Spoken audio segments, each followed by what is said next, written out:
노동의 종말, 그리고 인류의 다음 장. 자, 오늘은 AI 시대에 펼쳐질 인류의 미래에 대한 아주 담대한 비전을 한번 들여다보려고 합니다. 바로 이 질문에서 시작해보죠. AI가 우리 일을 전부 다 대신하게 되면 우리 인간은 과연 무엇을 해야 할까요? 이게 바로 우리 시대의 가장 큰 고민이자 불안 아니겠어요? AI의 부상, 그리고 그게 우리의 일자리와 삶의 목적에 대체 어떤 의미인지 그 이야기를 해보겠습니다. 여기 아주 도발적이면서도 이 분석의 핵심을 꿰뚫는 말이 하나 있죠. 노동의 시대는 끝나가고 있다. 우리는 일꾼이 되기 위해 태어난 것이 아니다.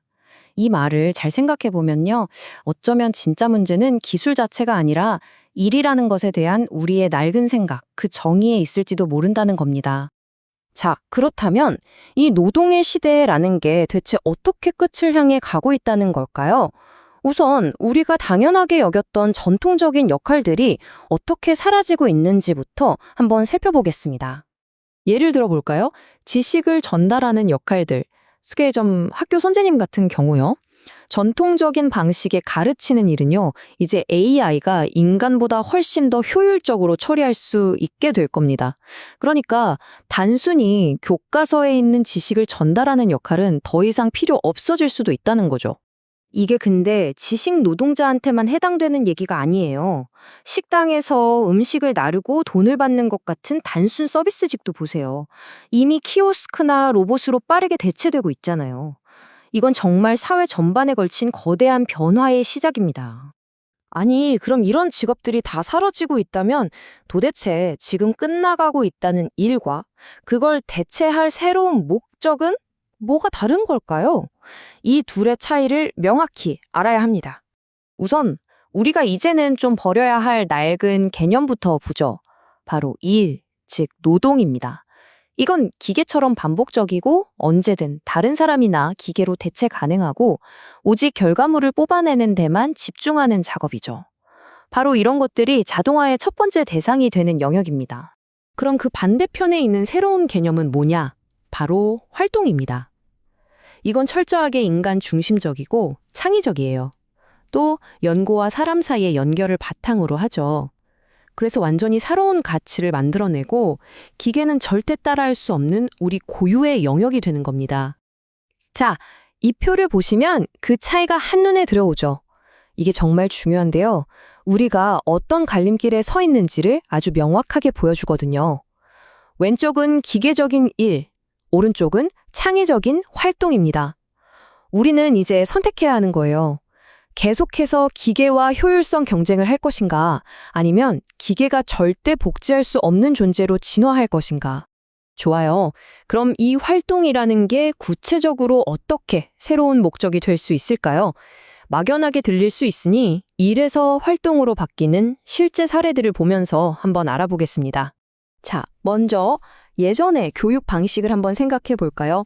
선생님의 가장 중요한 역할은 정해진 교과서의 내용을 학생들에게 전달하는 정보 전달자에 가까웠죠. 그런데 새로운 시대의 선생님은요, 인생의 안내자가 되는 거예요. 사회교육에 초점을 맞추고 학생들이 지식뿐만 아니라 어떻게 살아야 하는지 그 방법을 배우도록 돕는 거죠. 이건 단순한 정보 전달을 훨씬 뛰어넘는 AI가 절대 해줄 수 없는 지혜와 통찰을 주는 역할로 진화하는 겁니다. 이번에는 우리 주변의 흔한 카페를 한번 예로 들어볼 때요. 지금까지 카페는 뭐였나요? 그냥 커피라는 음료를 파는 공간? 그 이상도 이하도 아니었죠? 자, 이런 말이 있습니다. 카페는 사람을 위한 연구소가 되어야 한다. 굉장히 파격적이죠? 이게 바로 평범한 사업 공간이 앞으로 무엇이 될 수 있는지 보여주는 완전히 새로운 비전입니다. 그럼 연구소 같은 카페는 뭘까요? 바로 이런 곳입니다. 사람들이 만나서 인간적인 연결을 만들고 특정 주제에 대해 깊이 탐구하고 단순히 커피를 마시는 걸 넘어서 아주 풍요로운 경험을 제공하는 거죠. 여기서 핵심은 더 이상 커피가 주인공이 아니라는 거예요. 진짜 상품은 바로 그 안에서 이루어지는 사람의 손길, 인간적인 교류 그 자체가 되는 겁니다. 자, 이렇게 개인의 역할이 바뀌면요. 이건 인류 전체의 정체성으로까지 확장이 됩니다. 우리가 궁극적으로 지향해야 할 목표, 그게 바로 문화인이 되는 겁니다. 문화인이 뭐냐면요. 단순 노동에서 벗어나서 연구, 창조, 협업 같은 고차원적인 문화 활동에 참여하는 사람이에요. 그래서 사회에 완전히 새로운 가치를 만들어내는 사람이죠. 한마디로 일꾼이 아니라 창조자가 되는 겁니다. 근데 이 활동이라는 게 혼자 하는 게 아니에요. 핵심은 협업입니다. 처음에는 마음 맞는 3명이 모여서 작은 연구 그룹으로 시작해요. 그러다가 좀 더 성장하면 5명으로 팀을 확장하고 나중에는 7명 정도의 핵심 그룹이 되어서 의미 있는 문화 콘텐츠를 만들어내는 거죠. 자, 그럼 이 모든 이야기가 지금 이걸 보고 계신 여러분께는 어떤 의미일까요? 그리고 이 거대한 전환을 우리는 대체 어디서부터 시작해야 할까요? 70%. 이게 무슨 숫자냐면요. 앞으로 사라질 거라고 예상되는 그런 질 낮은 노동 기반 일자리의 비율입니다. 이게 뭘 의미하겠어요? 이 변화가 그냥 먼 미래의 이야기가 아니라 정말 시급한 문제라는 겁니다. 낡은 방식에 계속 매달리는 건 더 이상 답이 될 수 없어요. 그래서 마지막으로 이런 조언을 던집니다. 걱정은 그만하고 당신 자신의 공부에 집중하라. 막연히 불안해만 할 게 아니라 이 새로운 시대를 준비하기 위해서 내면을 들여다보고 나 자신의 성장과 발전에 집중하라는 뜻이죠. 이제 여러분께 묻고 싶습니다. 당신은 무엇이 될 준비를 하고 계신가요? 기계와 경쟁하는 일꾼입니까? 아니면 새로운 가치를 창조하는 문화인입니까?